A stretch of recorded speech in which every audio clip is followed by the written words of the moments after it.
I thank the universal truth and the absolute laws of nature for guiding me, protecting me, and giving me the strength to endure the imperfect. I shall attack with vigor, making progressive moves. A divine mind knows, a divine mind shows. All things work in divine order. All things work in divine order. All things work in divine order. Salute, peace, and power to the people of the struggle. How is everyone? Salute, salute, knife. On this Saturday evening, Saturday night book club. The Wretched of the Earth. Is everyone ready? France Fanon. Is everybody ready? This is what we working with. This is what we working with. But before we get started, as you have noticed, the comrade and I haven't been on. I don't think we've been on at all this week together. It's been a very trying week. We definitely have had significant difficulty as we make attempts to, keep fresh content, to keep content that is not only encouraging thought, but is engaging and entertaining as well. As you know, his platform is independent, and we have to tread very lightly in our prospective paths. Have to tread very lightly. There's been a lot of funny style issues going on with my phone. As we know, once Apple starts talking a new phone release, all the previous ones seem to have issues. So as you can see, I'm even unable to upload a thumbnail because it seems that my unlimited data or data plan running into bullshit. You understand what I'm saying? Now, can't even make videos on my phone. And, as I delete apps, delete pictures, it's still never enough. So, I understand the game, and it's definitely very triggering.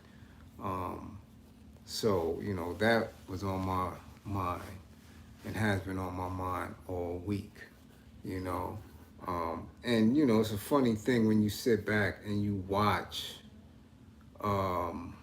others who attempt to create content and platforms and watch, their chat rooms and see who's in the chat and who's making donations to them, or rather just giving them, income. And then you see those people in your chat or in the chat that the comrade has, and you're like, wow, they will come watch and critique here and never give, or they won't watch and critique. They'll watch and write on, salute, please, boom, boom, boom, this, that, and the third, and keep it moving. So, as we watch and analyze and looking for different ways to restructure, his platform, and I am in a space where, there's a lot of different entities that are requesting my presence. I have to make a clear decision whether or not I'm going to continue in this type of space. because again, I follow the work and where I'm most needed. And not only most needed, but, you know, is best, you know, for my total well-being. So it's been very particularly funny watching over the course of the past week. Been really bugged. And then, you know, I was also triggered today, which we're going to get into as far as the next few pages in the chapters of concerning violence, and how people are very, very, very, very confused when it comes to who I am and what I represent. So, many know that I've been having some very weird interactions when it comes to cars and credit and things of that such, and I've never really been in a good space as far as vehicles are concerned, things like that, because as you know, and y'all know that, I've said it many, many times, zero credit, zero, don't care nothing about it. I'm not trying to get these people any more wealthy off of who I am. You know, and that's the very first initial point of awakening, is knowing what not to do as far as allowing these people or these systems and institutions to earn off of who you are. So yeah, my credit is shot to shit, and it wasn't purposely done. Never had it. Never. Even when I was in the service, never applied for a credit card, none of that shit. Always dealt with what I earned off of being in the street. And cash, this, that, third, and you know, so zero credit. So anytime I go into a space where it's when we're talking about any type of loans or you know, credit, shit like that, you know, it's always an issue. And so, and most time people who run it are astonished. Like, how can you be at a zero or none? Well, long story short, 6 months ago, matter of fact, August makes 6 months, go get a vehicle, pre-owned vehicle, right? And she was doing okay. She was doing okay. It's pre-owned, you know. And about 40 days in, check engine light, go take it back to get service because shit is brand new. As far as taking it out of the dealership, all right? And this is a large dealership, you know, foreign car, large dealership. Then again, all right, that was about, like I said, probably about 40 days. Then by 100 and maybe 30 days, light comes on again. Takes it back to get a service. Like, I don't know what kind of shit y'all on, but shit's not moving. Well, anyway, they keep sending these mailers to your house. Oh, we buy back our older cars. And, you know, you could do this. Buy back shit, get a new car, all this old stupid shit. Right?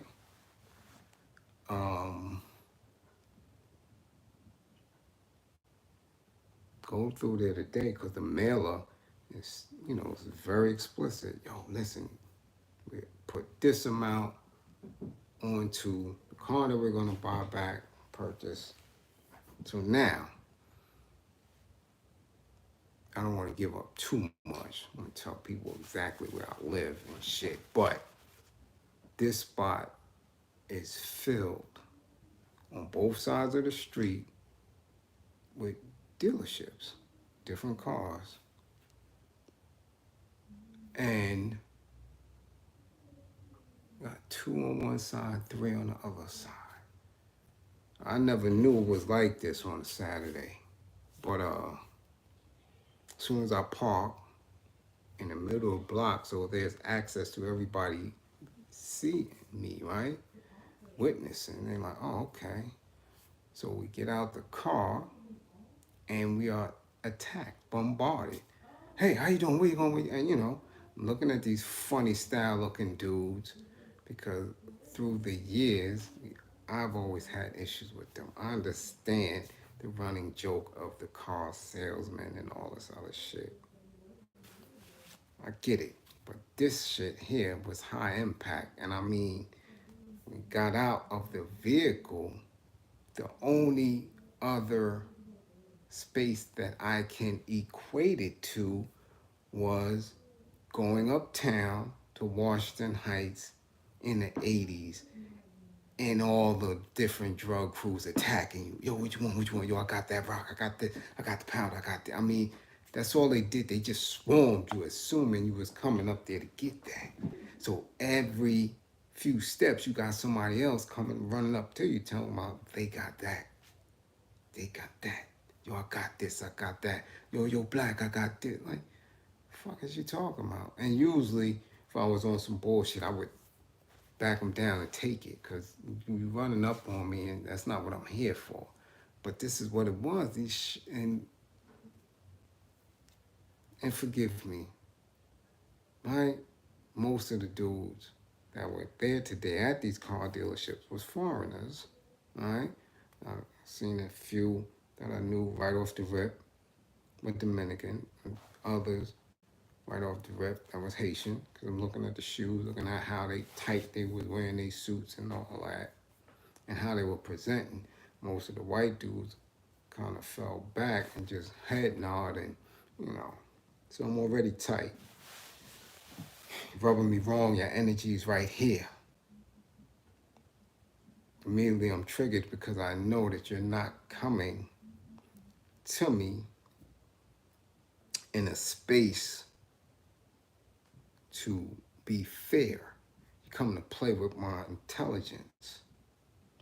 And so many people are pressured by that, whether it's a car dealership, whether you're looking for an apartment, and I'm going to do a build on that later on, or, you're going into, making an attempt to purchase a home. Whatever it is, it's always this buyer beware. And this is 2022, 2023. And it gives our people a sense of powerlessness, because you really want to purchase something. You really may need that. Like some people that may need this as their first vehicle or their first home, things like that. So they're praying, and they do this game to take you off your square. But I had every intent to go in there because, again, there's 2 ways I could settle this. And this is what eventually I end up saying. I can either deal with the Better Business Bureau for this bullshit you passed off, or I could come back and show you a very different face. So, long story short, after we passed 2 or 3 dealerships to get to the spot where we got the vehicle from, and the tens of dudes that was there, and the smiles and the eagerness and all that, immediately I noticed that these people are custodians for these financial institutions. They don't understand their presence, but I do. They don't understand what they're doing, but I do. So I immediately see and understand who they are as people, who I am, and who I could be. So I'm triggered because I'm like, would you be this eager if you knew who I was and that your life was on the line? And this is how people have to think and have to start to move as, because no one is ever held accountable for their bullshit. And as long as people are not held accountable for their bullshit, they will continue. So I'll get in there, of course, to give you the whole rigmarole. Now, the mailer that you've been sending to me on almost weekly doesn't mean anything. And now you're trying to, since you see what's going on, get me to come out of my pocket, even though you're going to buy this vehicle back and a whole bunch of bullshit. I mean, I already knew I wasn't going to be in there as we usually are. You know how you usually go. It'll take you 4 or 5 hours to get a vehicle, or to even see if you qualify. Make you go through all this bullshit, the stress, the, you know, trying to talk down to you, asking for cosigns, all type of shit that you already know. You already know, especially if you've been to the spot before or you purchased from that spot. They know these things, but they continue to play with you. And I'll probably do a Zoom and have my brother-in-law come through, who worked for many dealerships, you know, to tell you how to navigate that shit. But long story short,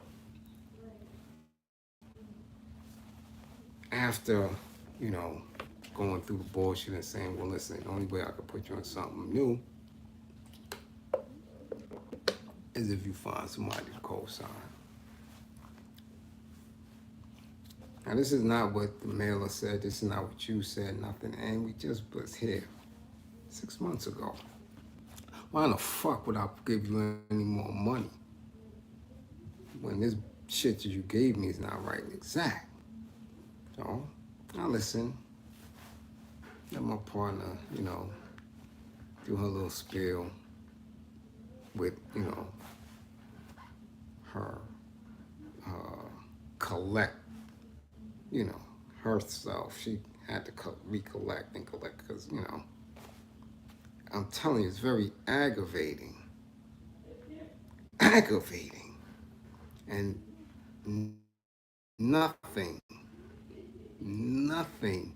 triggers me more than people who work to keep the finances of this institution intact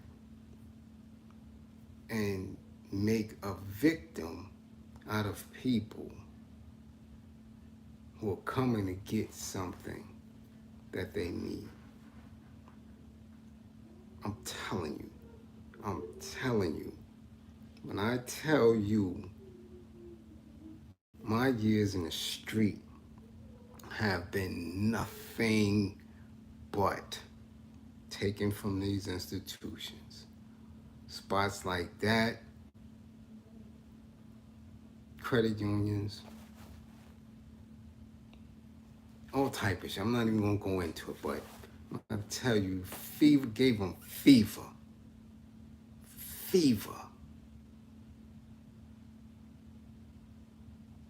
That should be your only task if you're in the street. That should be your only form of hustle. If you're a person of integrity and courage, because I'm tearing their ass up any given day. I know what it's like. Trust and believe. I know what that adrenaline is like. I know what that thirst is. That shit will make your mouth water. To know that that's an institution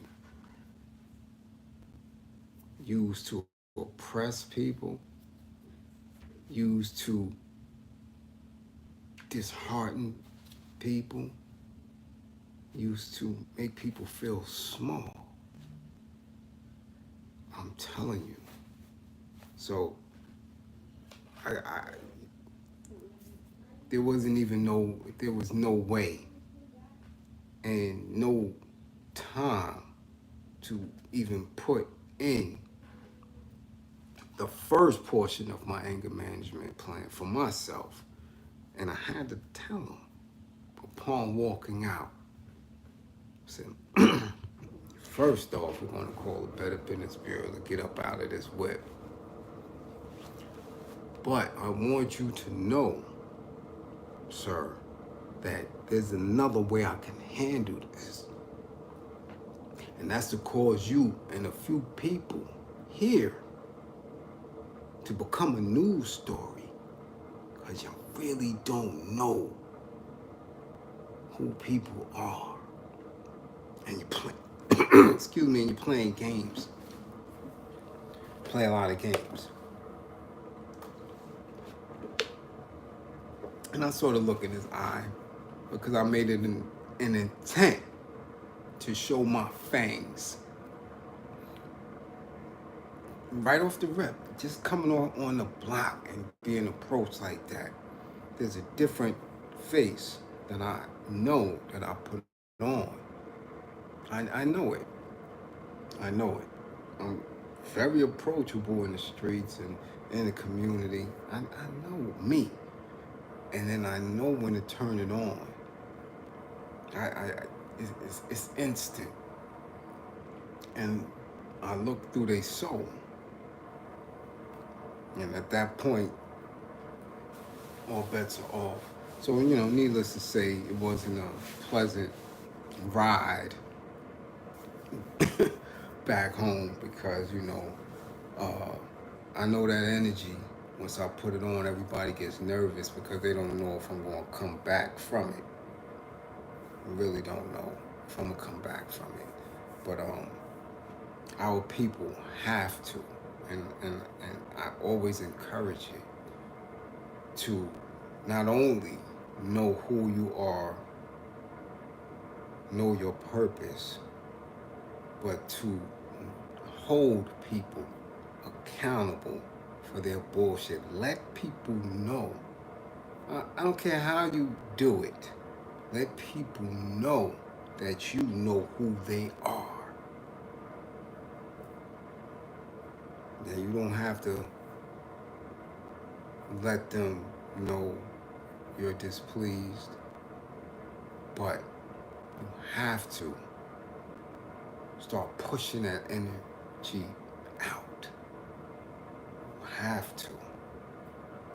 Because if you don't, the cycle continues. And I do believe we're going to be up in that portion of the chapter.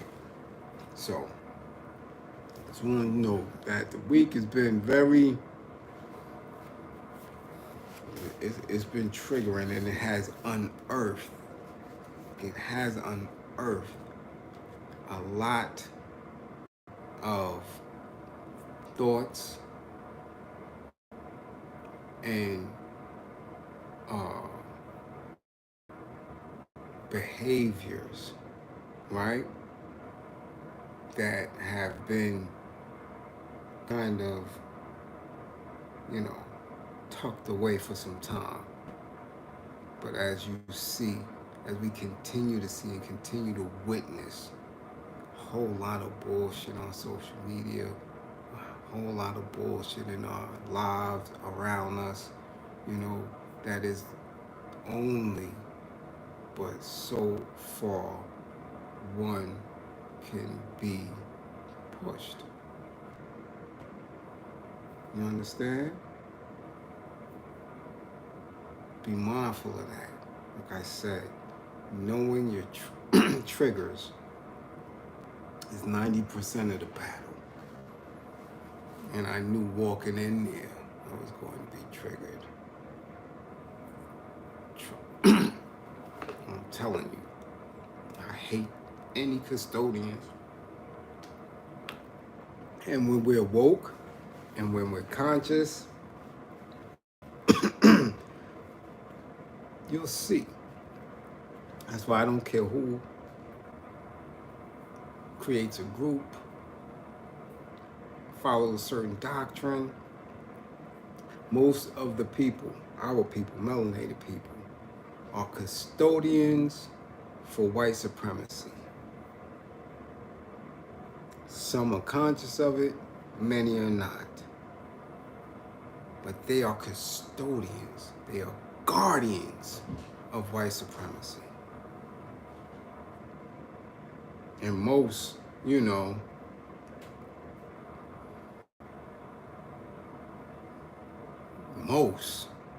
I'm telling you, will have to be taken up out of here. Because they will guard white supremacy till their death. To their death. They will guard. See, friend Stephen, it's not a game.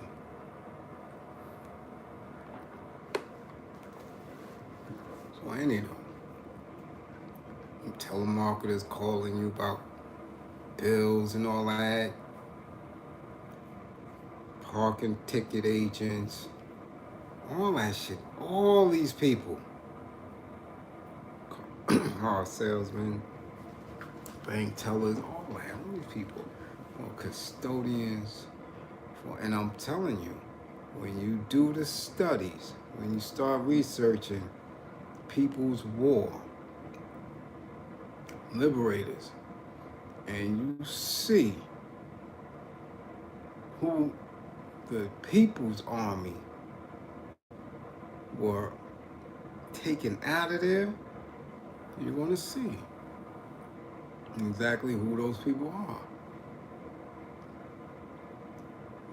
Don't think it's Klan and Aryans and all.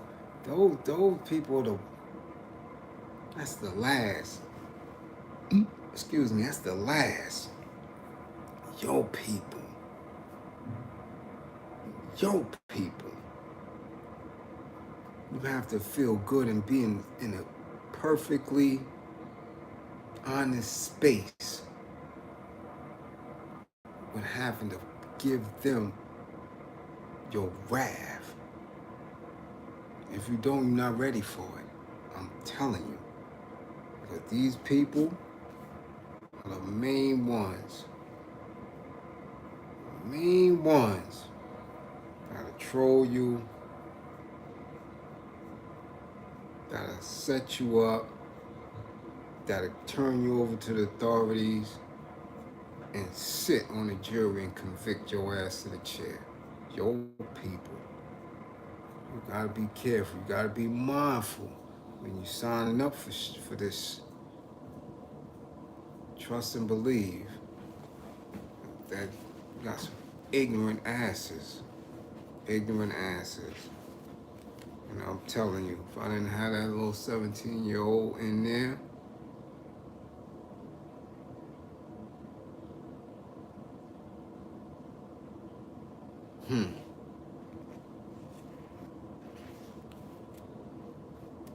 telling you, the hunt would be on.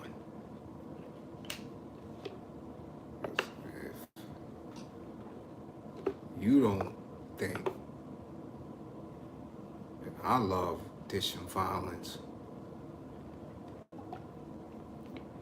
you got the wrong picture of me. I love it. Don't turn away from it at all. Love it. Trust and believe. The only issue I have is when it's not organized, when it's unnecessary. When those who are casualties of it are non-combatants. Other than that,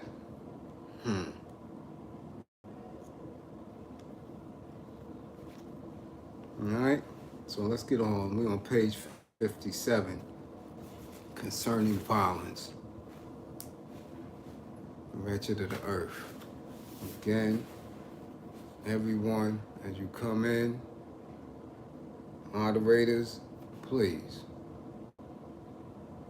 We're not getting this institution rich. So if you're in the chat and it is in your heart to send resource, please Cash App. If you don't have Cash App, use Western Union.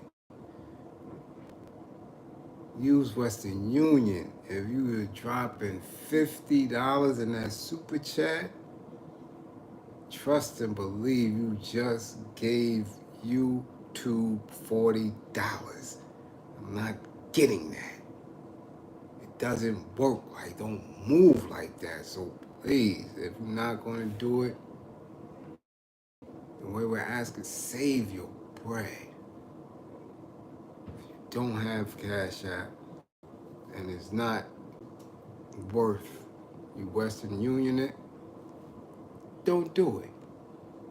Now I see people go on other channels.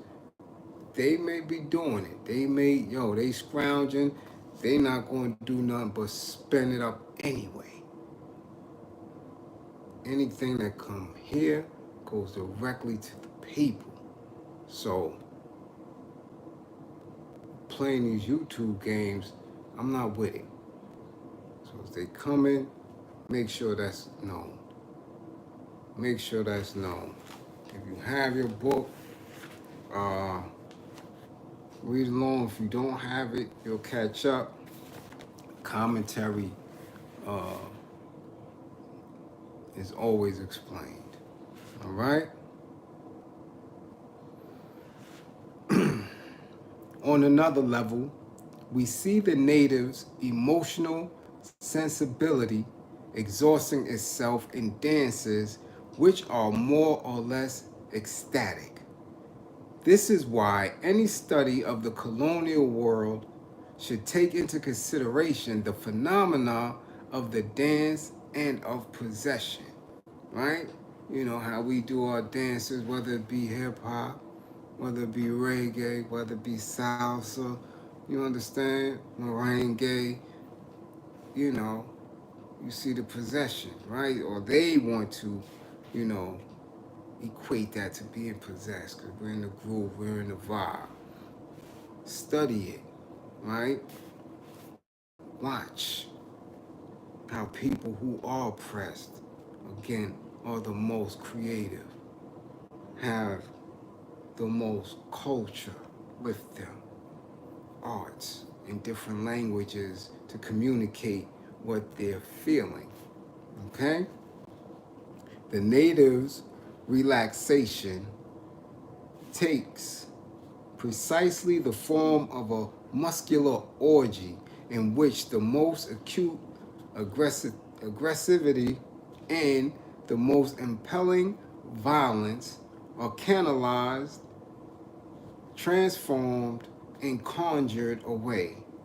The circle of the dance is a permissive circle. It protects and permits. At certain times, on certain days, men and women come together at a given place and there, under the solemn eye of the tribe, fling themselves into a seemingly unorganized pantomime, which is in reality extremely systematic, in which, by various means, shakes of the head, bending of the spinal column, throwing of the whole body backward, may be deciphered as in an open book the huge effort of a community to exercise itself, to liberate itself, to explain itself. You know what I'm saying? Just as I said, you're using, right, non-verbal communication to express the emotions and spirit that is within you because you're up under these conditions. And the dancing and the culture becomes a vice, almost needed. And once you're unable to do that, then you pick up other vices, alcohol, drugs, right? Stealing, okay? There are no limits inside the circle. The hillock up which you have toiled as if to be nearer to the moon, the riverbank down which you slip as if to show the connection between the dance and ablutions, right? Cleansing and purification. These are sacred places. There are no limits. For in reality, your purpose in coming together is to allow the accumulated libido, right? The hampered aggressivity to dissolve as in a volcanic eruption. Symbolical, right? Killings, fantastic rides, imaginary mass murders, all must be brought out. Right? Now, he's speaking precisely on these dances, which some cultures and countries turn into plays, stories passed down, and what at one point hip hop was doing through fantasy, through speaking of get back, right? The fuck the police. You understand? Things of that nature where you speak out aggressively against your conditions and your oppressors.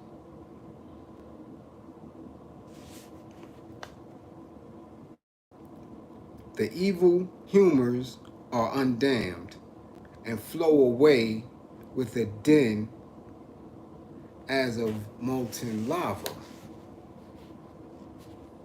So you are hearing how there are other means of letting it out. And when these means are not suffice, you get a buildup towards an individual who becomes very revolutionary and at another and next level a liberator. There is never instant liberation. Again, as I said before, there's never an instant where you become woke, where you become conscious. There's always a buildup when the themes that you live under, right, become so harsh that you can no longer dance it away, drink it away, spend it away, hump it away. Following me? Which is why I made that post earlier, or that little meme earlier, about people debating, having dialogue about a fictitious movie, about a fucking fish, right? Worrying about the color of a fish bitch. Like, what are we talking about? And then an actress who doesn't fully identify as black. We're worrying about that rather than dark-skinned women, a full cast on the screen as warriors. Why are we arguing about that and not going in droves to support that movie? The same way y'all ran to go see Black Panther. Lines and parties and people showing self in the clothing of the film and all that, when you have these black women, dark-skinned warriors, regardless of what people are making an attempt to say about that tribe, whether it's true or not, just the imagery of these black women on a screen can be positive to a little black girl who's not giving any type of positivity in her home. We're lending conversation about a fish bitch. Who cares if she's purple or green or orange? It's a fictitious fucking animal. A fish bitch. This is what we're talking about. This is the deflection. So when, again, you have people who think they're real smart, who believe they're so intelligent, as to say, well, we tired of seeing slave movies, as if you can't get any jewels in what that is about. Almost every slave film, there was truth in it, or at least a point at which you can snap out of your stupor and start to research that. You understand? Research.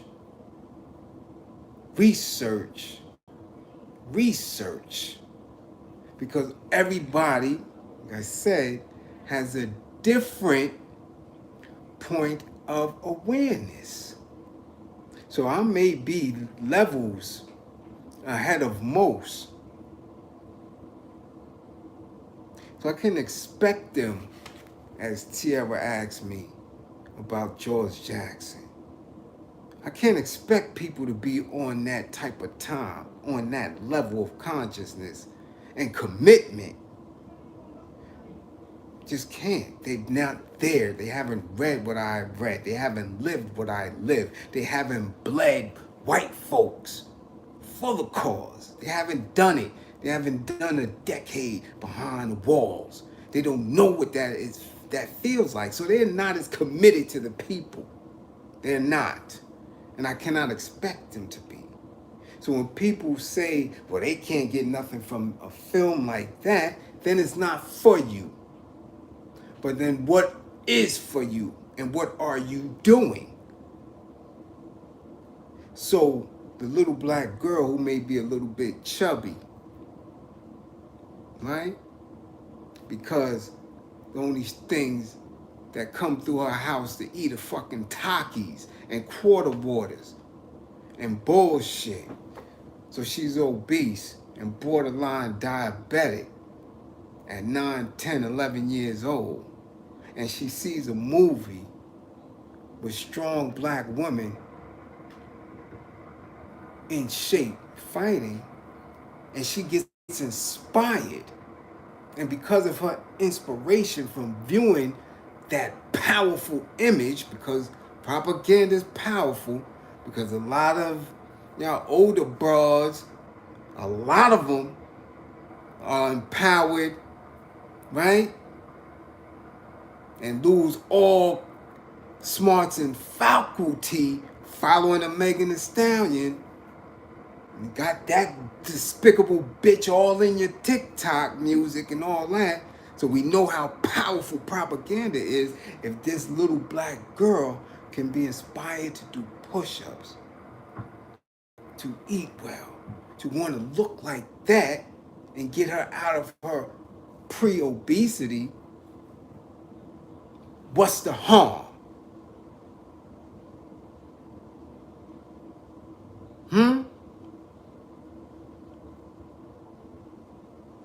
What's the harm?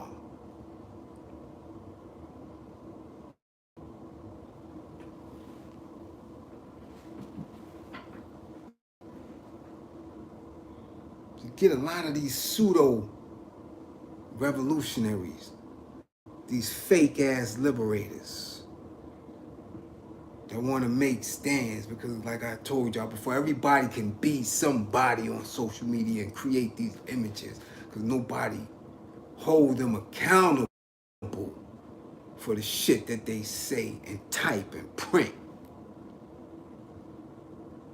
But when you're as well traveled as I am and you run up on people and you see that most of them ain't about that shit. This is their imagination. This is romanticism with them. Because I done ran up on a lot of these conscious, supposed to be leaders, woke, po ass dudes, and they fucking living in somebody's basement. Living off 2 chicks, and they both got ABT cards. Or these chicks that's living in the belly of the peas, depending on the government for everything. The 1st and the 17th, or the 3rd and the 19th, talking about how fucking revolutionary they are.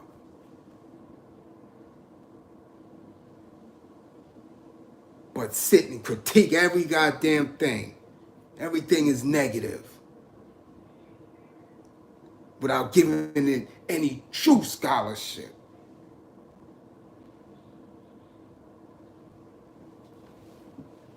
That's the triggering shit. That's the non-supportive shit.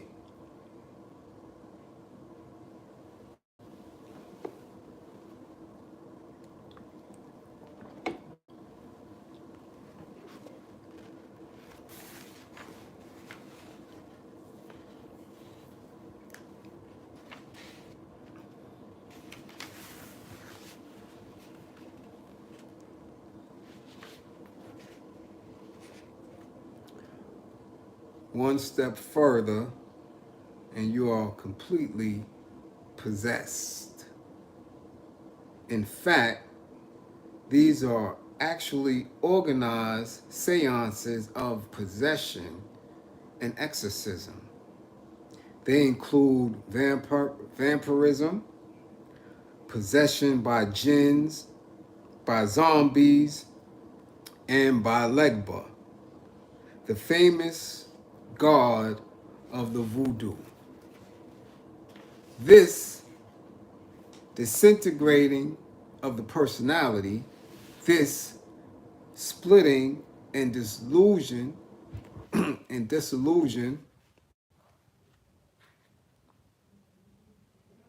all this fulfills a primordial function in the organism of the colonial world.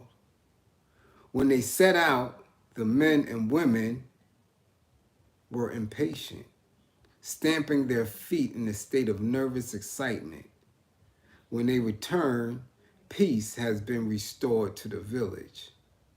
It is once more calm and unmoved. During the struggle for freedom, a marked alienation from these practices is observed. The native's back is to the wall. The knife is at his throat, or more precisely, the electrode at his genitals. All right? Because this is what they were doing in Algiers. They was putting electrodes to the genitals of the men. The first men who were the liberators who were fighting against the French. All type of electric shock therapy and things like that.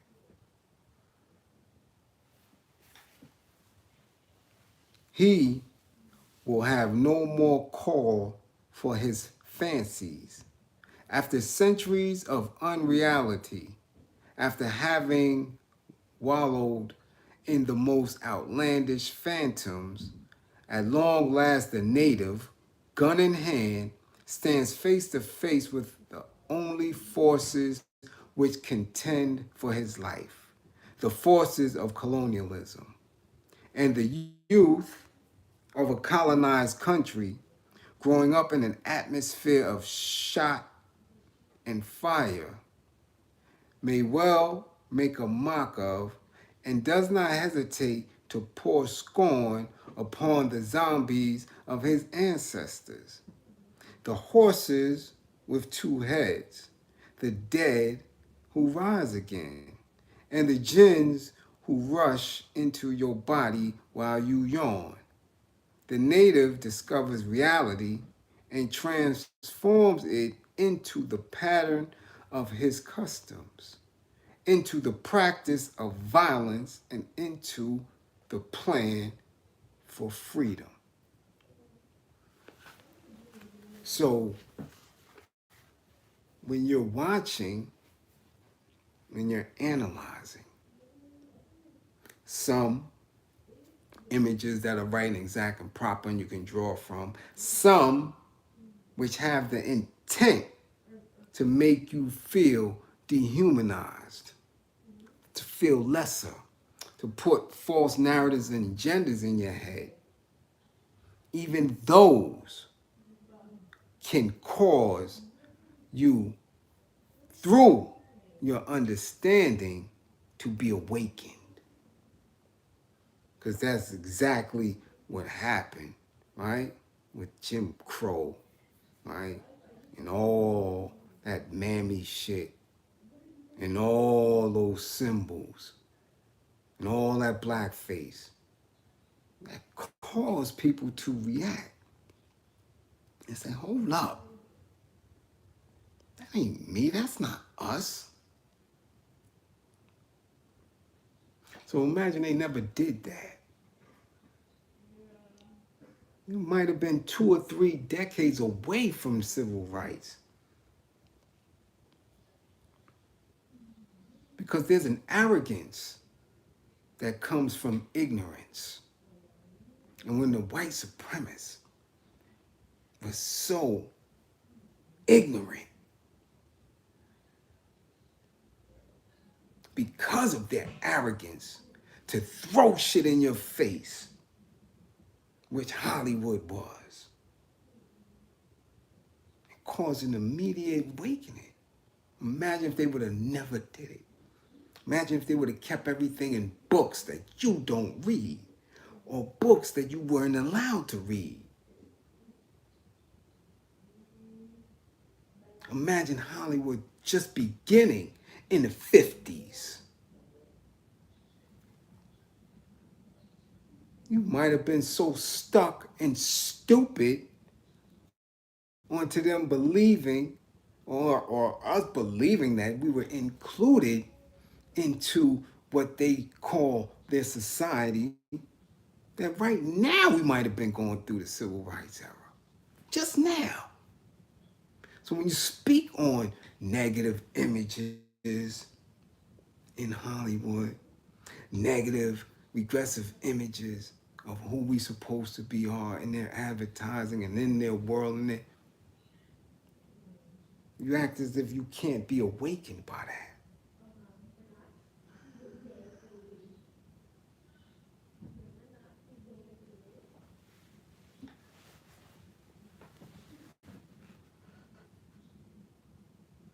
I've watched a lot of shit that these so-called wearing woke and conscious people, oh, you shouldn't watch them, and seeing that they missed a lot of fucking jewels in it. That their scholarship is not as sharp as they believe it is.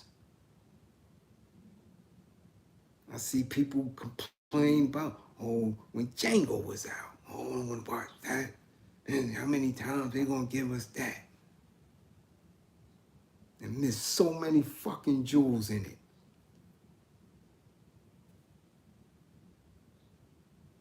Shit filled with it, scene by scene, layers of layers. But you know, them smart dumb niggas could only keep saying, oh yeah, you get hit with the whip.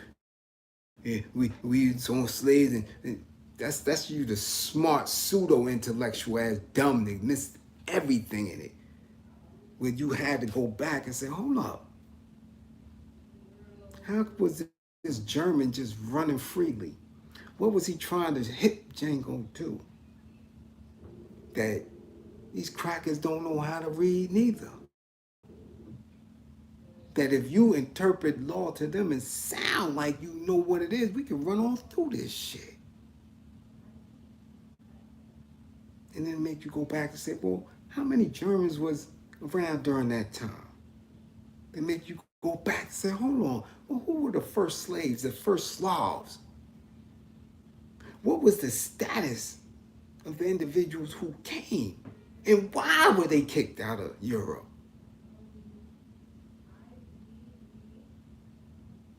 So instead of not watching this shit, watch for the inconsistencies and see if you really know what was going on. Instead of regurgitating some bullshit because you're emotionally connected to some dummy who getting you for your papers.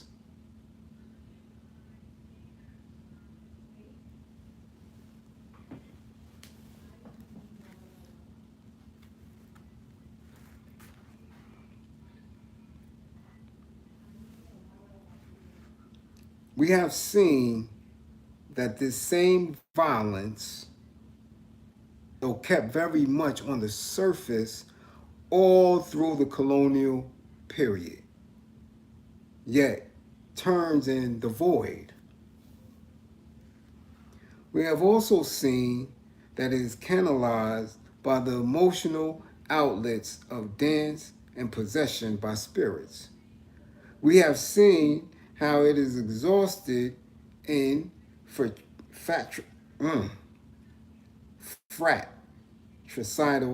combats.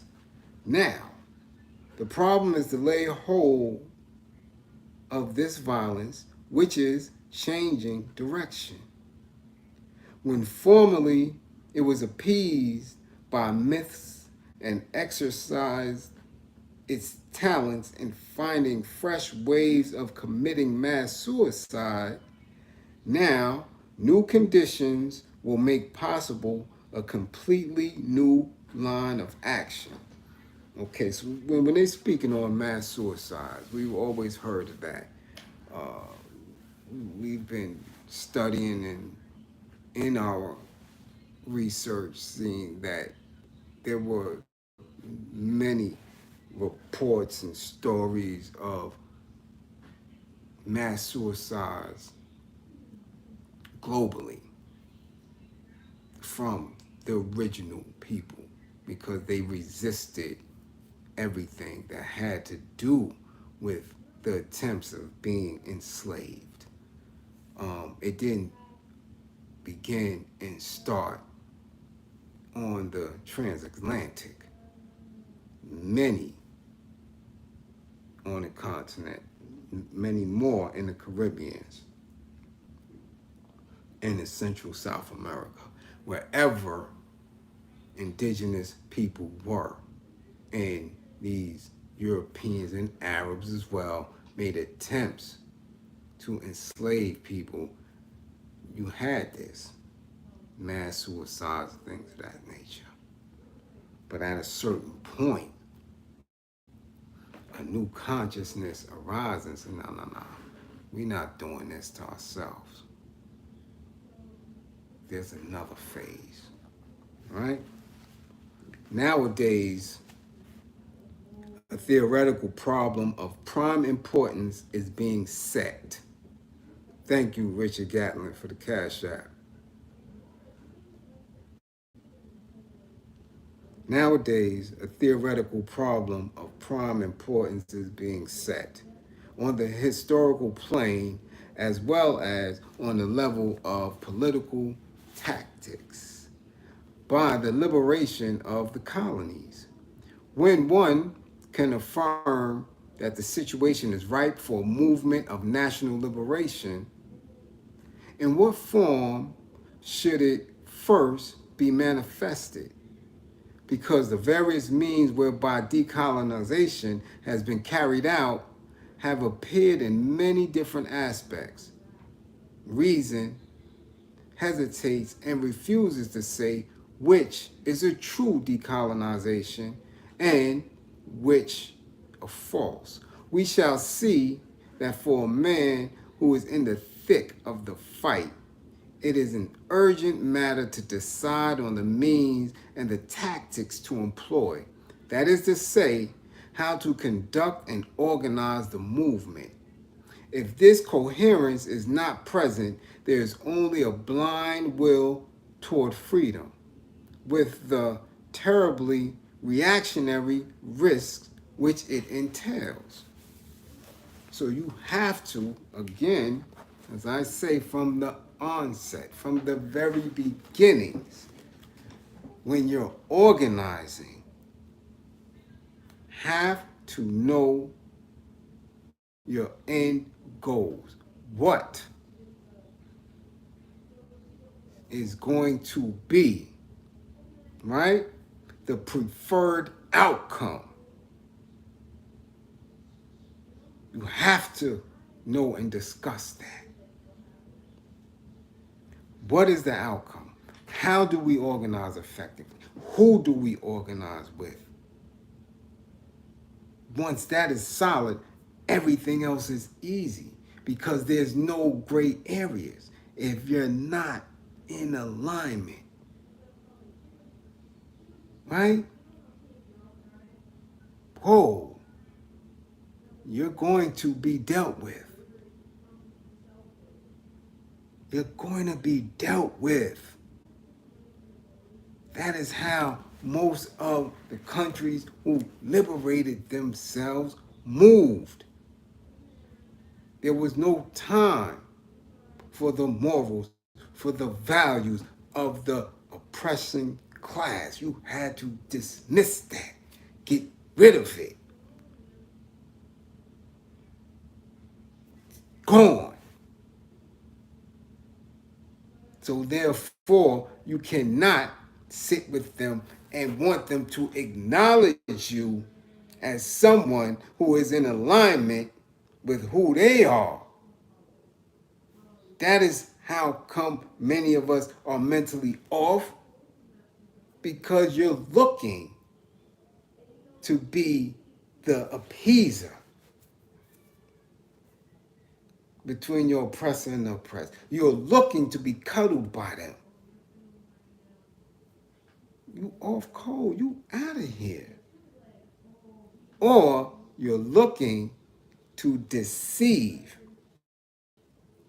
to be deceptive amongst the ranks of those who are on purpose, right?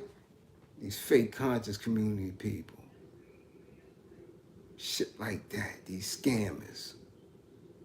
These people who selling bad dreams.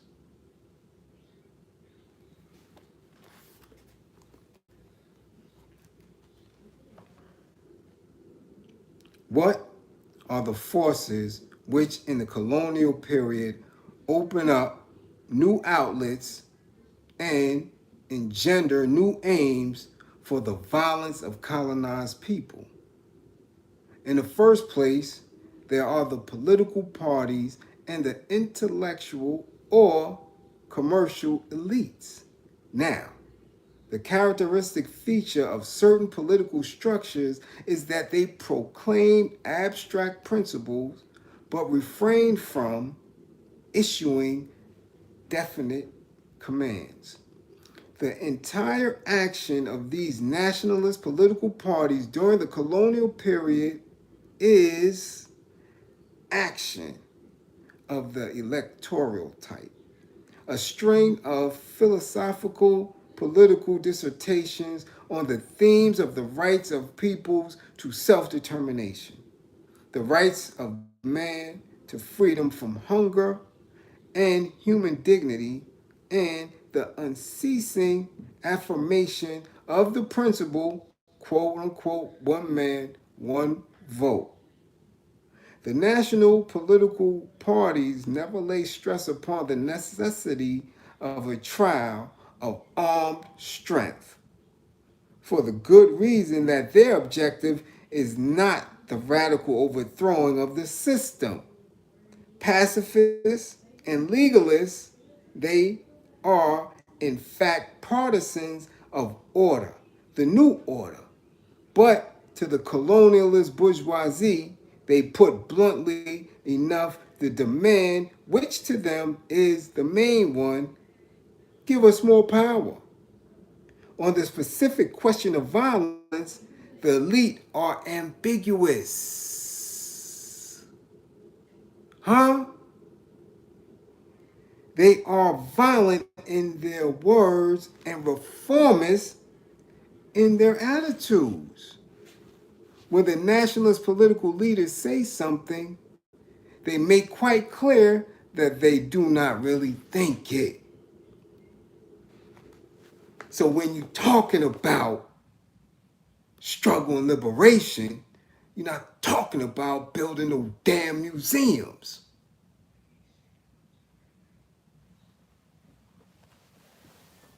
Kind of punctified shit is that?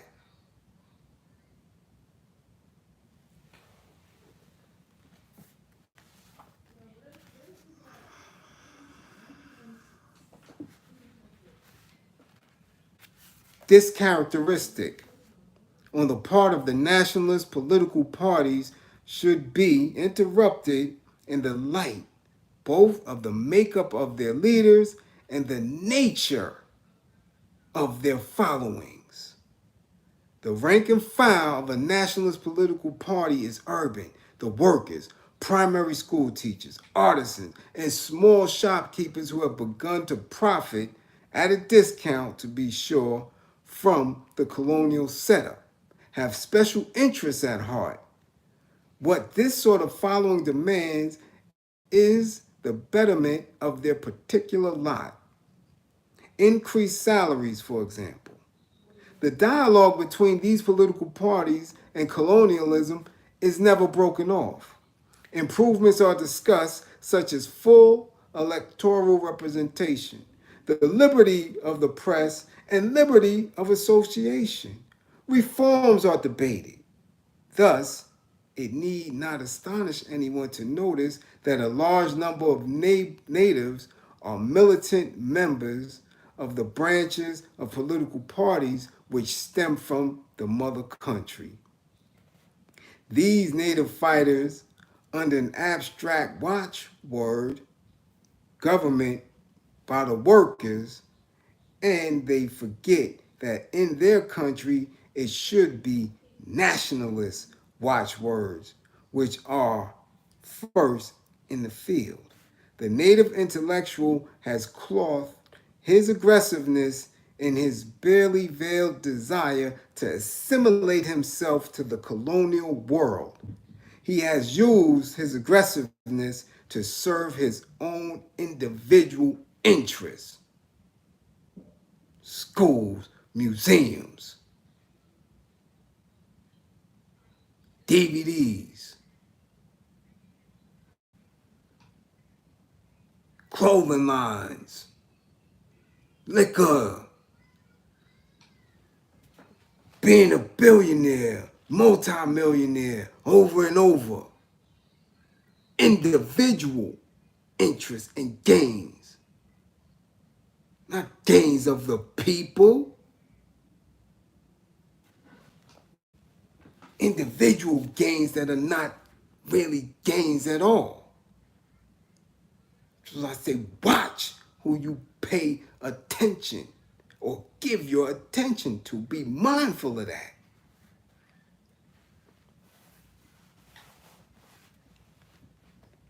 Thus, there is very easily brought into being a kind of class of a franchised slaves, or slaves who are individually free. What the intellectual demands is the right to multiply the emancipated and the opportunity to organize a genuine class of emancipated citizens. On the other hand, the mass of the people have no intention of standing by and watching individuals increase their chances of success. What they demand is not the settler's position of status, but the settler's place. The immense majority of natives want the settler's farm, For them, there is no question of entering into competition with the settler. They want to take his place.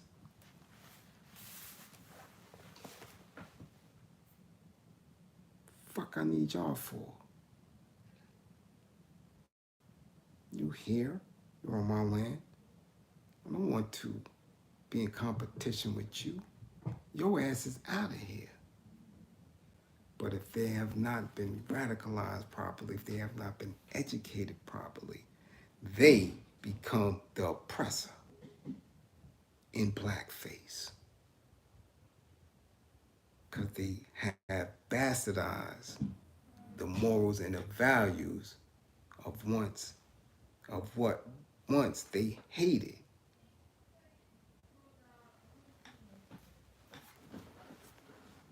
Which is why you get Brother Polite fixing credit. But again, I can't tell y'all this shit because, you know, I'm a fucking hater.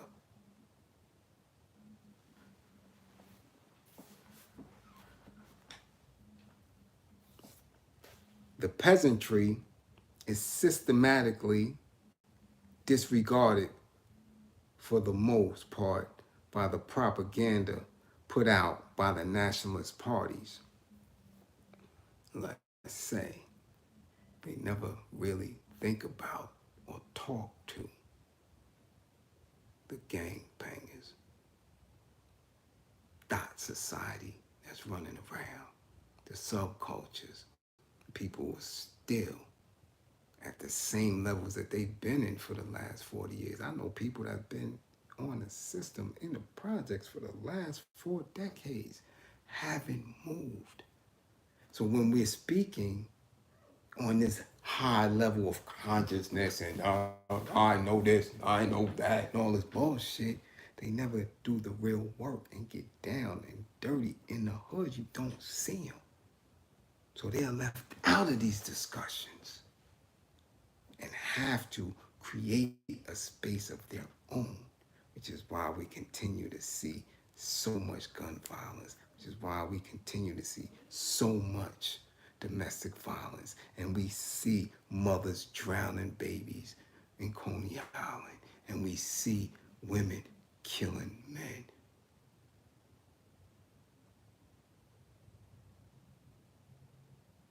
More and more, because it escapes them. The discussions and the dialogue that I'm having with only 58 people escapes them. If I don't get out there to do the work, if I'm not provided resources and assistance to get out there and do the work, something will happen again. 2 dudes just got shot last night, again down the block from me. 29 years old, lost his life, shot in the chest, and what they claiming was making an attempt to sell his car. Who the fuck is selling cars at 2:30 in the morning? But if that's what they told the papers, that's what they told the papers. These are the people who don't engage in these conversations, who get on social media, right? And are part of a whole different conversation that many times you don't know about, that you aren't a part of, that I have to struggle to fit into. Because I have to know how to not code switch with white supremacy, but code switch with my own, who are so entrenched in their oppressive conditions and poverty and miseducation that they view me as a old uppity nigga. So when people believe that they so damn smart, that they're talking about and doing so much, I got to remind them that they not doing shit. These people don't even know you. Because we sit in certain spaces, we know who they are. There's millions of people that don't know you. Could care less about you. Right?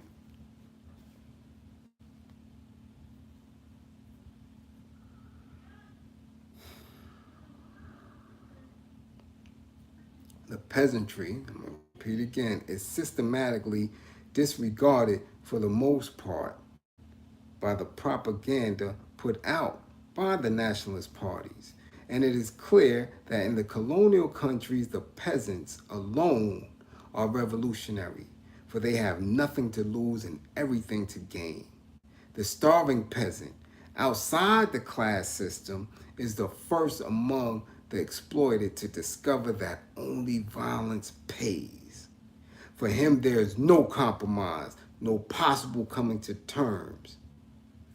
Colonization and decolonization are simply a question of relative strength.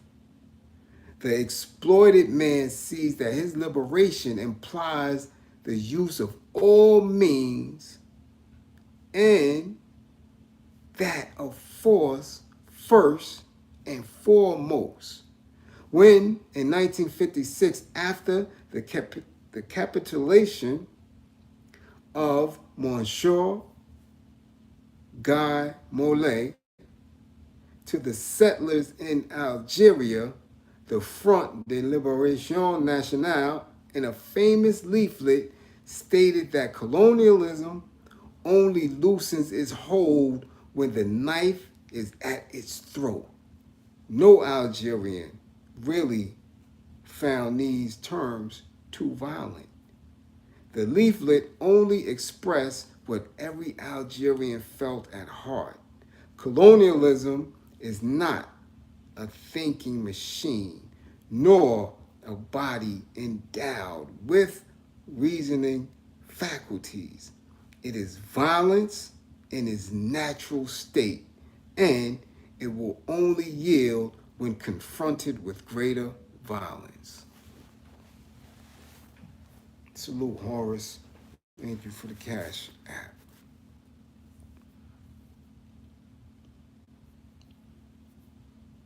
So you see how people think when they have theory, practice, outcomes. If the outcome is successful, double down and have another layer to your theory. If it is unsuccessful, go back to the drawing board. But is continuously acting, not sitting down and dreaming of ways to milk people of their resource, to line your clothes and pocket by giving them some type of emotional relief from their conditions. There's no way around it. There's no way around it. None at all. None at all. But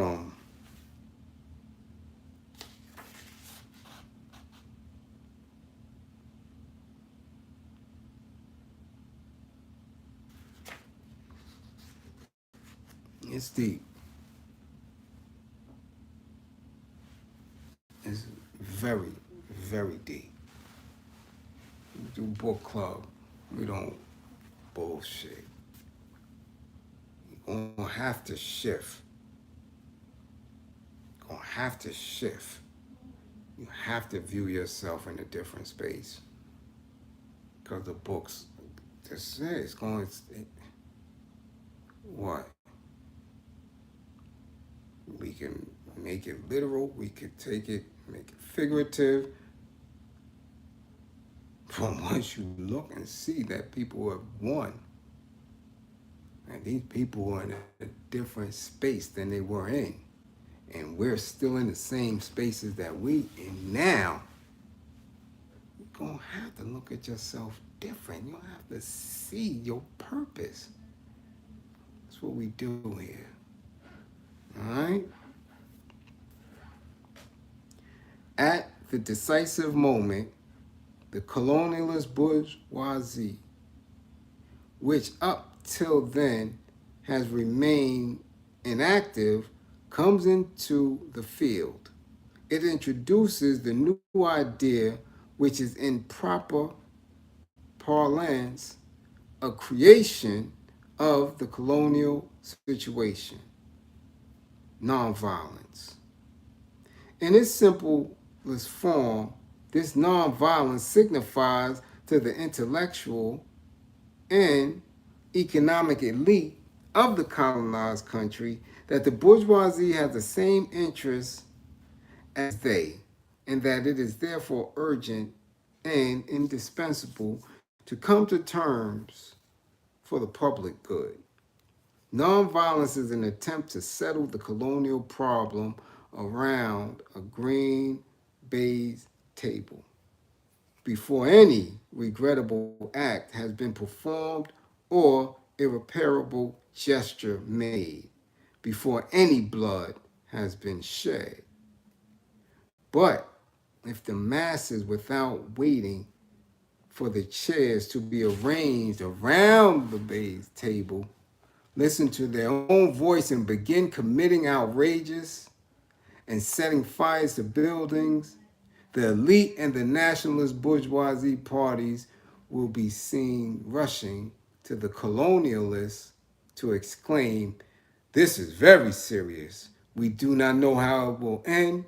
We must find a solution, some sort of compromise."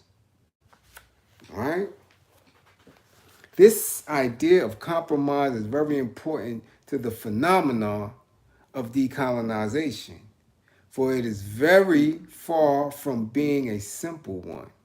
Compromise involves the colonial system and the young nationalist bourgeoisie at one and the same time.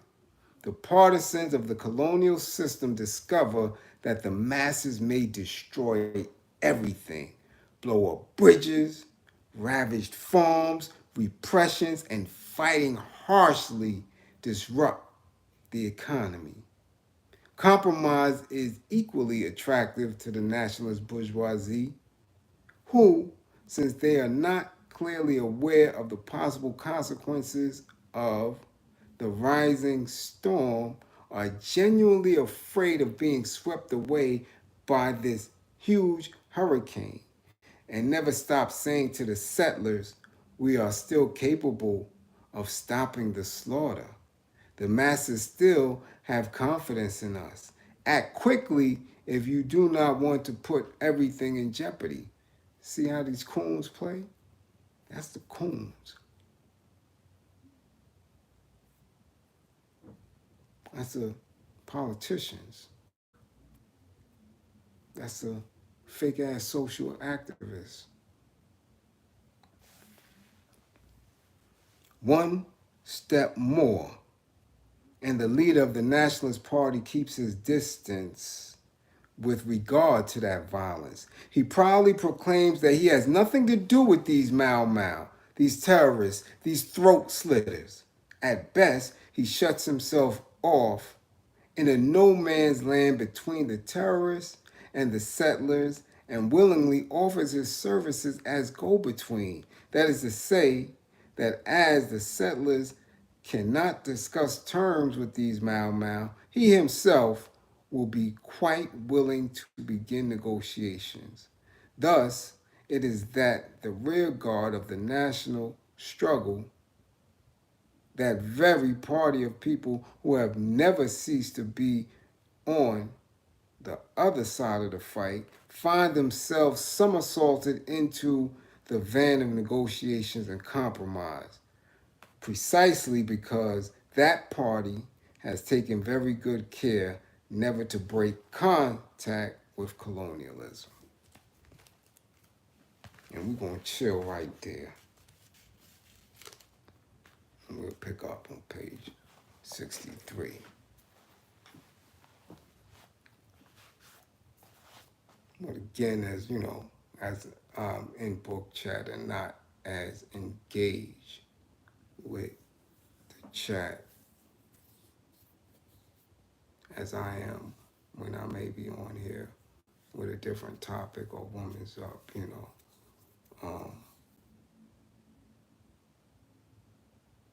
I need you to understand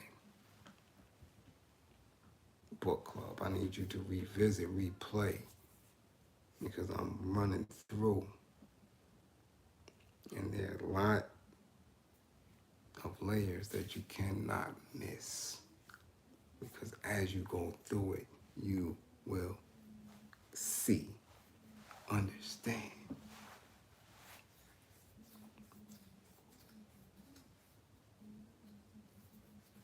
You dig?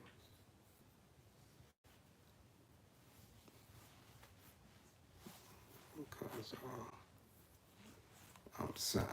we don't have time. We just don't. Not no fear mongering shit. We don't have time to bullshit. We done played a long time, decades. My patience is thin for bullshit. Patience is thin for pseudo-intellectuals and armchair liberators.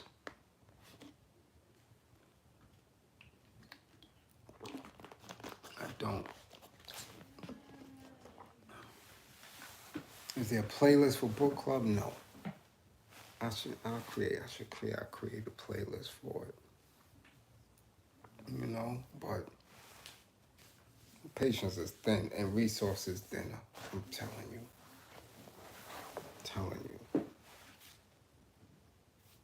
Don't. I've never been one to talk.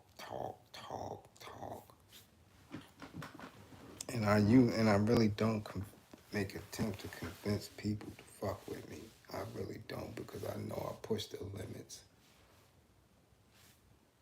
I do. You can't be a coward around me. Excuse me, you just can't. Always been like that.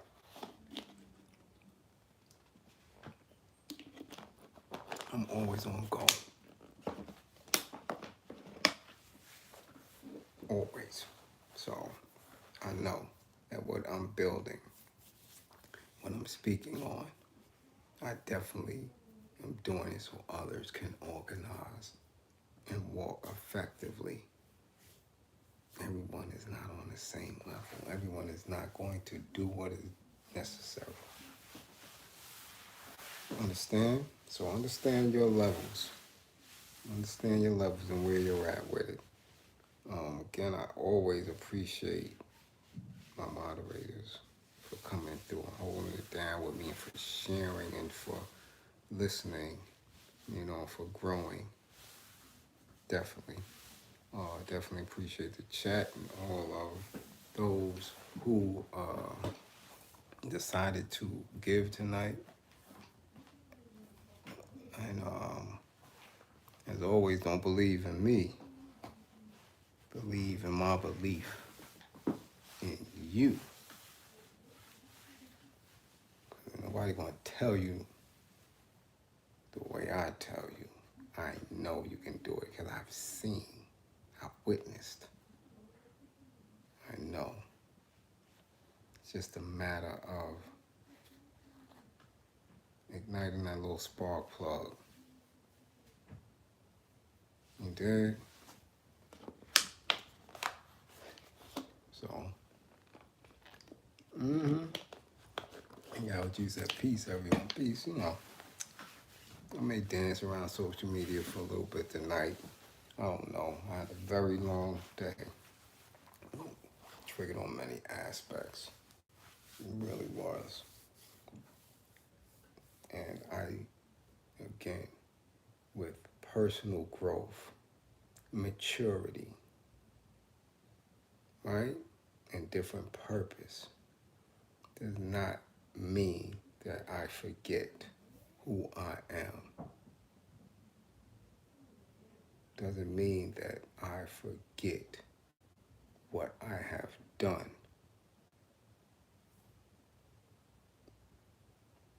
It just means I've harnessed it. That's all it means. Or who I am. All right, so as you grow, as you learn, as you analyze yourself, you lived a certain way because you had to. You created a space where it was comfortable for you to function through whatever trauma, and you, if need be, can very well go back to that space. All right? So again, all peace and power to the people that struggle. All peace and power to the people that struggle. I love all my comrades. Yes. All right? However way we gotta do it. This shirt tight as hell. We gotta do it. Or if you want a Benny Hill or shit, you know. Benny Hill or shit. You dig? Whatever you do, you salute. All right? You can Benny Hill. You can high five. You can do all that. You dig? I'll see y'all soon.